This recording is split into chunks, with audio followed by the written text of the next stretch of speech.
Hello and welcome. It's Sports This Morning. We're broadcasting live from Channels TV Sports Center in Lagos, Nigeria. I'm Austin Okonakpan. Good morning and welcome. I'm Cecilia Omogbe. It's great to have you join us again. I'm Tayo Salah. And so gradually, 2016 is slipping away. We'll continue our review of sports in Nigeria in 2016. What got you talking? Where do you want the Minister of Sports to consolidate on the show this morning? Football will get our focus. It's been a tale of ups and downs, disappointments, and some smiles. Well done to the Super Falcons for those smiles. Football will get our attention this morning on the program. It definitely also getting our attention is one man, the first American to manage in the English Premier League. Talking about Bob Bradley. He spent just 85 days, and right now he's out after 11 games. Oh, big shame, Cecilia. 11 games, just 11 games, and he's gone. Goodbye. I mean, I think that final result against West Ham, that was the final straw. Wow. Yeah. You don't lose at home 4-1. 4-1. So struggling Western side. Oh, what a shame. Let's move on from Bob Bradley now. Yeah, that's football. We go to basketball, and this guy here is going nowhere, Austin. He's going nowhere because he keeps churning out triple doubles like he's going out of fashion, and that's what we saw again from Russell Westbrook yesterday after he recorded his 15th triple double of the season this season. Yeah, incredible stuff, right? To lead the Oklahoma City Thunder to another win. That was a win over the Miami Heat. 106-94. He ended in favor of the Thunder. I mean, Austin, what more can we say about this guy? We're running out of I don't know, how do we describe him now? Adjectives to describe him. I think I'll pick up on where you start. You know, you talked about the fact that he's got 15 triple doubles this year, and the rest of the team, the rest of the league, all of them, incredible they've got 18. stuff. Wow. Incredible. Personally, for me, Austin, I have run out of superlatives to describe Russell Westbrook. What he's doing is remarkable. That's right. And I keep saying, can he sustain it? How long can he go? The NBA is very intense. It's a very long season. Well, he's not showing any signs of slowing down at all. Yeah. So, I mean, I remember that game against the Atlanta Hawks when he made about 41, 42 points and they still lost. We came on the program. You asked me about this guy, and I said, I have nothing to say. What I'm waiting for, test him for the aliens. I can tell you, Sonny, I tell everybody, when Steph Curry showed us same thing, when he was coming for the test, they stopped. Yeah, they confirmation of his performance against the Miami Heat. He played just 37 minutes, 29 points, 17 rebounds, all defensive rebounds. Second time this is exactly, and 11 assists. I mean, what a player.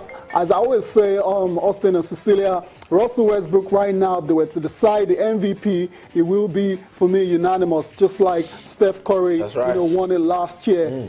Him along with James Harden of the Houston Rockets, they're totally balling out of control. Wow. That's the way What's more to say? It's been a Westbrook series so far. That's what it is. Is this season? Okay, there were all the games played in the NBA, so let's not get carried away. These other guys, they're having fun as well. So just the 4 games played, in the NBA overnight. And the Houston Rockets, I talked about James Harden earlier. He scored 34 points to lead the Rockets past the Dallas Mavericks, 123-107. Elsewhere, we had the Boston Celtics defeating the Memphis Grizzlies 113-103. For the Lakers, Cecilia had started so well, but at the moment, they're sliding. Very, very narrow loss against the Utah Jazz, but loss is a loss, and it doesn't help their situation at all in terms of trying to make the playoffs. I don't think it's going to happen anyway. So, too bad for the Lakers. They're better than Mavericks, anyway. Well, slightly better. The Mavericks have a record of 9-23, 9 wins and 23 losses. The Lakers have 12-23.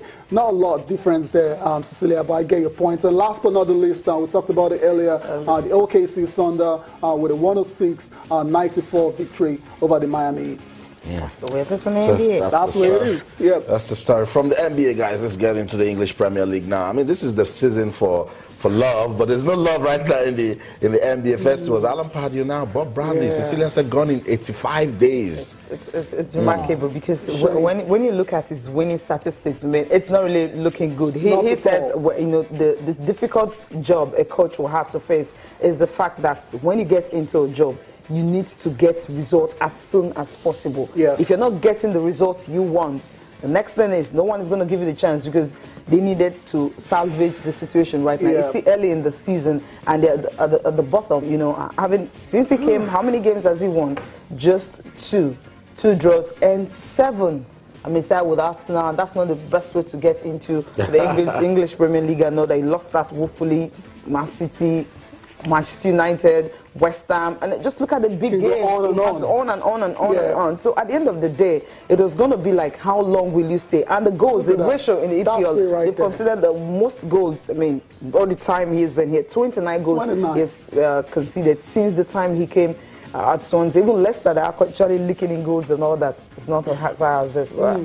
But for Bradley, big shame. But Austin, it was always good to be under pressure. I mean, right. When Francesco Guidolin was sacked earlier this season, I thought that was a bit too hasty. Same here. But they made the decision and they went for a very strange choice in Bob Bradley, an American, has never managed in England before, and you thought when you usually make these kind of decisions, you go for certified firefighters like the likes of Sam Allardyce, the guys that have been there and done it before. Allardyce had a job. Yeah, he had a job. What I'm saying is that other people there that they could have gone for that know the English Premier League. I think 2 people are actually rooting for the job. Ryan Giggs. Yeah, Ryan Giggs is still quite inexperienced. I wouldn't tell Giggs to take that job. It's a tough one. It was always going to be a tough job for Bob Bradley. As it's found out now, the team, they're struggling big time. In terms of the playing personnel, I don't think they're a bad side. They've got some really decent players. Austin, Fernando Llorente, I mean, Jefferson Montero, the goalkeeper, Fabianski. Yeah, they got money for Andrea Ayew, who was arguably the best player last year. And they brought some really good players in as well. So I don't think it's about playing personnel. There's something wrong in that side, and the owners don't want to go on relegation. That's obvious. That's why they've made this decision to fire Bob Bradley. It's a big shame. But you know the job. It is very volatile. To be fired. That's it. Swansea's first team coaches, Paul Williams and Alan Curtis, will take charge while the club starts looking for a replacement just days before the opening of the January transfer window. We mentioned Ryan Giggs as favourite to take the job, but does he have the sort of experience to come and fight relegation? Ryan Giggs don't take the job. If Sam Allardyce hadn't taken that of Crystal Palace, it would have been called in to actually salvage the situation. But right now, Ryan Giggs, don't start your life with that. But you can walk either ways. What did he do there? And then he turned around. Can you ask someone? I mean, his former teammates also, who went to Valencia, Oh, Gary Neville.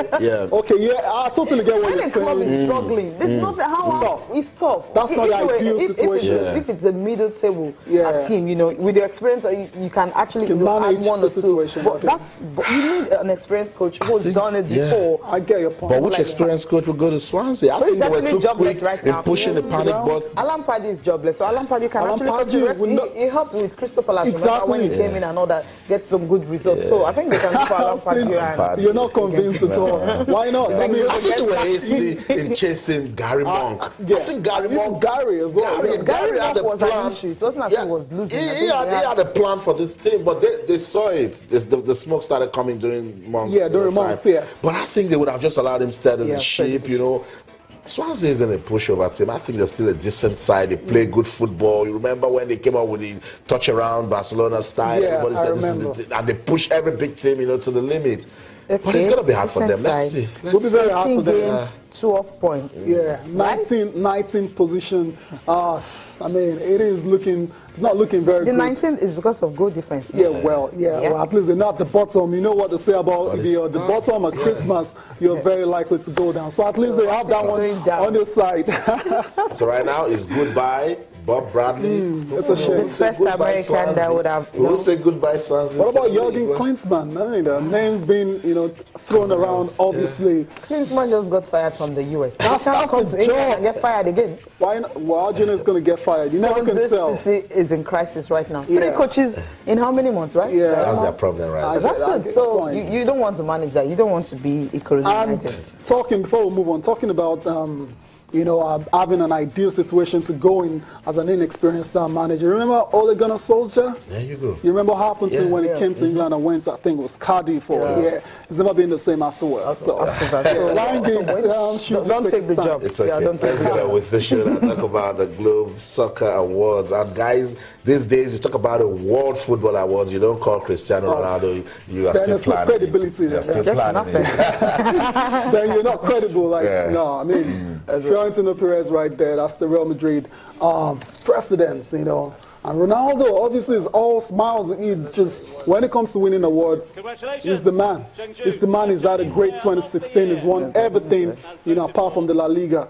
The World Club World Cup, he's won that one, He's won the UEFA Champions League as well. So he's won Euro 2016. He's got loads of goals. So you can understand why at the Global Awards, he's been declared as the player of the year, along with Real Madrid as the club of the year. I mean, walking us through the pictures, and this is Mo Salah, that's the Arab player of the year. Before that, you saw Omar Abdul Rahman is best player from the Arab Gulf League, and this is Santos, the coach who won the European Championship, talking about Portugal coach. You have Zeng who received the best Chinese player of the year award, and you saw McClenterberg, the referee of the year. I mean, he officiated in the UEFA Champions League final, UEFA Euro 2016 final, of course, the FA Cup final. Samuel Littlefields, he actually got the award for, more like, how do I describe the award now? Lifetime Achievement Award. And in this place, he actually said, an African legend, he actually said he's actually supporting Gianni Infantino to ensure that we have 48 country World Cup. Do it for us, do it for Africa, do it for the poor, do it for everybody. What more slots for Africa? If you're not giving more slots for Africa, leave it the way it is. Surely if there's an expanded World Cup, then it's going to mean more things from Africa. Okay, we'll just listen to Cristiano Ronaldo, talking about the award. He says he still wants Real Madrid to replicate what they did this season. See what's going to happen next year. The winner is Cristiano Ronaldo, of course.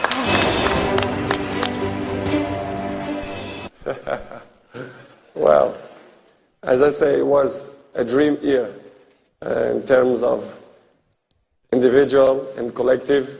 Probably it was my best year so far. We win the Champions League for Real Madrid. We win for the first time for the Portugal national team the first important title. As you mentioned, I win the Golden Ball. I win World Cup clubs.